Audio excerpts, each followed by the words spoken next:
نحمده ونصلي على رسوله الكريم اما بعد فاعوذ بالله من الشيطان الرجيم بسم الله الرحمن الرحيم صراط الذين انعمت عليهم غير المغضوب عليهم ولا الضالين صدق اللہ العظیم۔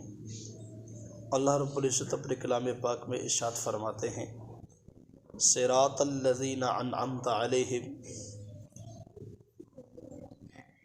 اپنے نبی کو مخاطب کر کے اللہ تعالیٰ یہ بات بیان فرماتے ہیں کہ اے نبی جی اپنے رب سے دعا کیجئے کہ صراط الذین، کہ ان لوگوں کے رستے پر ہمیں چلا، انعمت علیہم، کہ جن پر تو نے انعام کیا، غیر المغضوب، کہ نہ کہ جن پر تو ناراض ہوا، ولا الضالین، اور نہ گمراہوں کے رستے پر۔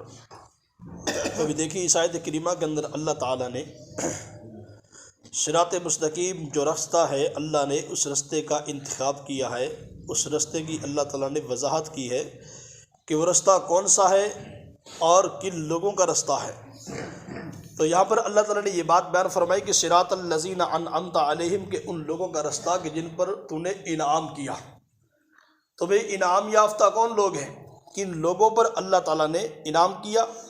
حالانکہ یہاں پر اللہ تعالیٰ اگر یہ بات بیان فرما دیتے کہ اطیعوا اللہ و اطیعوا الرسول، کہ تم اللہ کی پیروی کرو، اس کے رسول کی پیروی کرو، تو بات ختم ہو جاتی۔ لیکن اللہ تعالیٰ نے واضح طور پر یہ حکم بیان نہیں فرمایا کہ تم اللہ کی پیروی کرو، اس کے رسول کی پیروی کرو، لیکن اللہ نے یہ بات بیان فرمائی کہ صراط الذین انعمت علیہم، کہ تم ان لوگوں کے رستے پر چلو کہ جن پر اللہ نے انعام کیا ہے۔ اور اصل میں اللہ تعالیٰ یہاں پر ایک اصول، ایک قانون، ایک ضابطے کو بیان فرمانا چاہتے ہیں، کیونکہ اگر کوئی بندہ خالی قرآن کو پڑھے تو خالی قرآن کو پڑھ کر کوئی ہدایت پر نہیں آ سکتا جب تک کہ حضور کی زندگی پر عمل نہ کرے۔ تو اللہ نے دو دستور، دو قانون، دو ضابطے ہمارے سامنے بیان فرما دیے کہ اطیعوا اللہ و اطیعوا الرسول، ایک قرآن، ایک حضور کی زندگی۔ تو اللہ تعالیٰ نے ان دو زاویوں سے، ان دو راستوں سے، ان دو اصولوں سے ہر انسان کو اللہ نے پرکھا ہے، ہر انسان کو اللہ نے آزمایا ہے۔ اور جو بندہ بھی، جو انسان بھی قرآن کو اپنانے کے بعد، حضور کی زندگی کو اپنانے کے بعد، جو بھی اللہ نے قرآن پاک میں ایک اصول بیان فرمایا کہ انعم اللہ من النبیین والصدیقین والشہداء والصالحین، کہ انبیاء اور صلحاء اور شہداء اور صالحین، فرمایا کہ اللہ نے ان لوگوں پر انعام کیا، اور جو ان کے رستے پر چلے گا، کن کے بھائی؟ انبیاء، صلحاء اور شہداء اور صالحین۔ اور جو بھی قرآن پر عمل کر کے کوئی صلحاء کی فہرست میں آ جائے، کوئی صدیقین کی فہرست میں آ جائے، کوئی شہداء کی فہرست میں آ جائے، تو یہ تمام لوگ انعام یافتہ ہیں، ان لوگوں پر اللہ نے انعام کیا۔ اللہ نے ان لوگوں کا رستہ ہمیں بتلایا ہے۔ اور سب سے بڑے انعام یافتہ کون ہیں بھائی؟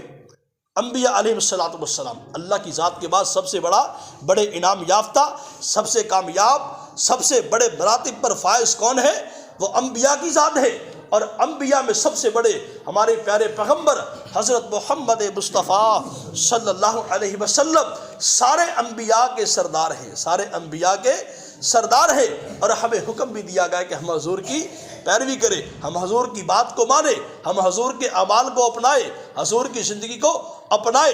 تو بھئی اسی لیے یہاں پر اللہ نے یہ بات بیان فرمائی کہ صراط الذین انعمت علیہم، کہ اے باری تعالیٰ ہمیں ان لوگوں کے رستے پر چلا کہ جن پر تو نے اپنا انعام کیا۔ تو بھئی کن لوگوں پر انعام کیا؟ نبیوں پر، صدیقین پر، شہداء پر، صالحین پر۔ تو اس فرمایا کہ صدیقین، شہداء، صالحین، فرمایا کہ یہ اصل، یہ قانون، یہ اصول، فرمایا کہ انبیاء کی زندگی پر صادق آتا ہے اور صحابہ کرام کی زندگی پر ثابت آتا ہے۔ تو فرمایا کہ قیامت تک اگر کوئی بھی انسان فرمایا کہ اس اصول کے مطابق زندگی لائے گا، فرمایا کہ اس اصول، اس زاویے کے مطابق اپنی زندگی کو لائے گا، فرمایا کہ صدیقین کی فہرست میں شامل ہو جائے، شہداء کی فہرست میں شامل ہو جائے، اور صالحین کی فہرست میں شامل ہو جائے تو ہر وہ بندہ فرمایا کہ انبیاء کے راستے پر چلنے والا ہے، ہر وہ بندہ قرآن کی تعلیمات کو ماننے والا ہے، قرآن کے مطابق اپنی زندگی کو گزارنے والا ہے، اور ان تمام لوگوں کا راستہ یہی صراط مستقیم ہے۔ اللہ نے اسی بات کو بیان فرمایا کہ صراط الذین انعمت، صراط مستقیم کون سا راستہ؟ کہ ان لوگوں کا راستہ کہ جن پر اللہ نے انعام کیا، تو اللہ نے انبیاء پر انعام کیا اور صحابہ کرام پر انعام کیا ہے، تو اللہ نے خالی یہ انعام کو انبیاء کے لیے یا صحابہ کے لیے یہ وعدے وعیدے اللہ نے نہیں رکھے، بلکہ یہ تو قیامت تک آنے والے ہر انسان کے لیے ہے، یہ میرے لیے بھی ہے اور آپ کے لیے بھی ہے۔ اگر ہم آج بھی حضور کے اعمال کو اپنائیں گے، حضور کی تعلیمات کو اپنائیں گے، صحابہ کی زندگی کو اپنائیں گے، صحابہ کے طرز عمل پر زندگی گزاریں گے، تو بھئی آج وہ سارے انبیاء والے انعام، وہ صحابہ والے انعام میرے اور آپ کے لیے بھی ہے۔ لیکن شرط یہ ہے کہ ہمارا ایمان صحابہ کی سطح پر چلا جائے، ہمارا ایمان انبیاء والا ایمان ہو جائے، ہمارا ایمان حضور والا ایمان ہو جائے۔ جب ہمارا ایمان، جب ہمارے اعمال اس سطح پر ہوں گے تو پھر انشاءاللہ وہی معاملات، وہی انعامات ہمارے اوپر بھی ہوں گے، ہمارے اوپر۔ لیکن آج کیوں نہیں ہوتے؟ آج کیوں ہم پریشان ہیں؟ آج کیوں ہم غمزدہ ہیں؟ آج کی ہم فتنوں میں مبتلا ہیں؟ کہ یہ آج ہمارے ایمان کی کمزوری ہے، آج ہمارے اعمال کی کمزوری ہے، کہ آج ہمارا معاشرہ بے حیائی سے، فرمایا کہ فتنوں سے، فرمایا کہ ہر قسم کی بے ایمانی سے، فرمایا کہ چوری ڈاکے زنا سے، فرمایا کہ ہر قسم کی لعنتوں سے آج ہمارا معاشرہ برباد ہو چکا ہے۔ آج ہمارے اعمال نے، ہمارے برے اعمال نے، ہماری بدعمالیوں نے ہمارے ایمان کو اس سطح تک گرا دیا ہے کہ ہمیں صحابہ کے نقش قدم پر، حضور کی تعلیمات پر چل کر اور قرآن کی تعلیمات کے مطابق زندگی گزارنا ناممکن بن چکا ہے۔ فرمایا کہ جب یہ فرمایا کہ کبھی بھی ایک دل کے اندر، کبھی بھی ایک سینے کے اندر دو چیزیں محفوظ نہیں ہو سکتی، پاکی اور ناپاکی جمع دونوں نہیں ہو سکتے۔ فرمایا کہ جس طرح فرشتے، فرمایا کہ جب زمین پر آئے، کہا کہ مسجد کے اندر کوئی بندہ پیاز، کوئی لہسن بدبودار چیز کھا کر نہ آئے، کیوں؟ کہ فرشتے گھن کھاتے، فرشتے پاکیزہ مخلوقات ہیں۔ تو فرمایا کہ دو چیزیں کبھی ایک جگہ جمع نہیں ہو سکتی، تو ہمارے اس دل کے اندر، ہمارے سینے کے اندر اچھائی اور برائی کبھی جمع ہو نہیں سکتے۔ اگر ہمارے دل کے اندر برائی آ گئی، اگر ہمارے دل کے اندر وسوسے، فتنے، بے حیائی کے مادہ اور فتنوں کا مادہ، یہ تمام برائیاں ہمارے دل کے اندر آ گئی تو کبھی نیکی ہمارے دل میں آ نہیں سکتی، ہمارا ایمان کبھی مضبوط ہو نہیں سکتا۔ تو بھئی اس لیے ہمیں چاہیے کہ جو اللہ نے قانون بیان فرمایا ہے، جو اللہ نے رستہ ہمیں صراط مستقیم دکھایا ہے، ہم اس رستے کے مطابق اپنی زندگی لائیں۔ اور وہ رستہ کون سا ہے؟ وہ قرآن کا رستہ ہے، وہ حضور کا رستہ ہے، اور وہ انعام یافتہ لوگوں کا رستہ ہے، وہ صالحین کا رستہ ہے، وہ شہداء کا رستہ ہے، اور وہ صدیقین کا رستہ ہے۔ جس طرح فرمایا کہ میری امت میں سے سب سے بڑا صدیق، سب سے بڑا سچا، فرمایا کہ وہ صدیق اکبر ہے، جو صداقت میں اول آئے، جو صداقت میں سب سے اعلیٰ آئے۔ تو فرمایا کہ سب سے بڑے صدیق اکبر ہے۔ تو بھئی جو حضور نے بات بیان فرمائی، اگر ہماری صداقت بھی ابو بکر صدیق کی صداقت کے مطابق آئے، حضور کی صداقت کے مطابق آئے، اور اگر ہماری شہادت بھی ان صحابہ جیسی ہو، حضور جیسی ہو، اور اگر ہمارے نیک اعمال صالحین کی فہرست میں آ جائے، تو بھی وہ تمام وعدے آج ہمارے لیے بھی، وہ تمام انعام آج ہمارے لیے بھی ہے۔ تو بھی اللہ نے رستہ ہمیں دکھا دیا، اللہ نے قانون ہمیں سمجھا دیا، اللہ نے بات ہمیں سمجھا دی۔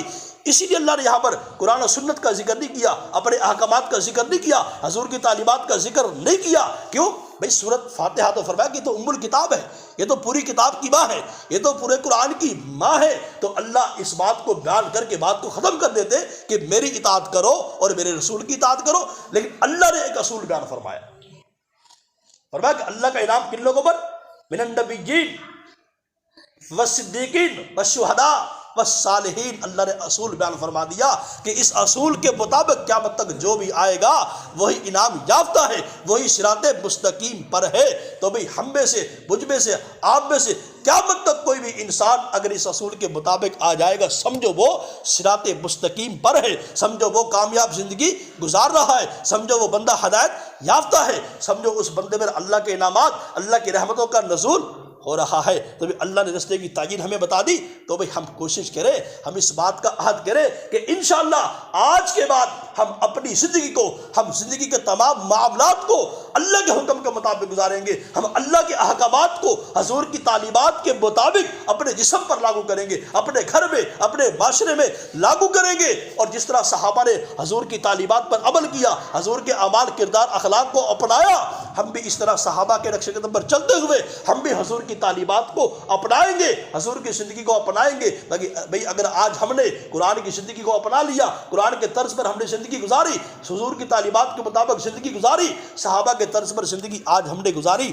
تو بھئی انشاءاللہ ہماری زندگی کامیاب بن جائے گی، ہم ہی لوگ انعام یافتہ ہوں گے، ہم ہی لوگ کامیاب ہوں گے، ہم ہی لوگ جنت کے مستحق ہوں گے۔ لیکن اصول بیان فرما دیا، اگر تو اس اصول کے مطابق آگے تو سمجھو ہماری زندگی کامیاب، دنیا کی بھی اور آخرت کی بھی۔ تو کل کے درس میں انشاءاللہ باقی یہ بات ہوگی۔ اللہ تعالیٰ کی بارگاہ میں دعا ہے کہ جو کچھ پڑھا سنا کہ اللہ پاک اس کو قبول و منظور فرمائے اور اس پر عمل کرنے کی توفیق عطا فرمائے۔ وآخر دعوانا ان الحمدللہ رب العالمین۔ الحمدللہ رب العالمین والعاقبۃ للمتقین والصلاة والسلام علی رسولہ الکریم۔ ربنا آتنا فی الدنیا حسنۃ وفی الآخرۃ حسنۃ وقنا عذاب النار۔ ربنا ظلمنا انفسنا وان لم تغفر لنا وترحمنا لنكونن من الخاسرین۔ اللهم اغفر للمؤمنين والمؤمنات والمسلمين والمسلمات منهم أحياء والأموات۔ اللهم إنا نسألك علما نافعا ورزقا واسعا وشفاء من كل داء۔ اللهم اهدنا الصراط المستقيم، اللهم اهدنا الصراط المستقيم، اللهم اهدنا الصراط المستقيم، صراط الذين أنعمت عليهم غير المغضوب عليهم ولا الضالين۔ لا إله إلا أنت سبحانك إني